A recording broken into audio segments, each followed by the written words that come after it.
ايوه بقى الكاليماري بقى. هو ده الكلام، مستوي ومقرمش ولذيذ. عندنا الكاليماري مغسول ومتنضف ومتقطع حلقات حلوه ولذيذه. بصوا، هنتبله بملح، فلفل ابيض، كمون،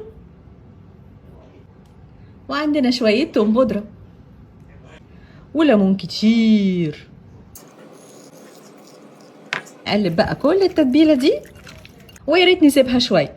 للتغليف هنعمل كوبايه من الدقيق، ربع كوبايه من النشا، ما ننساش نحط لهم ملح، وحبه بيكنج باودر صغيرين.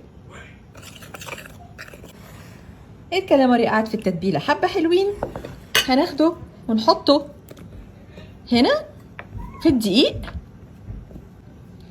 ننخله كويس قوي من الدقيق قبل ما نروح على الطاسه، وننزلهم في الزيت،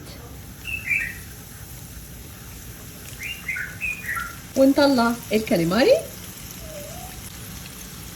يا سيدي تحفه. فاضل عصرة ليمونة ويبقى جاهز.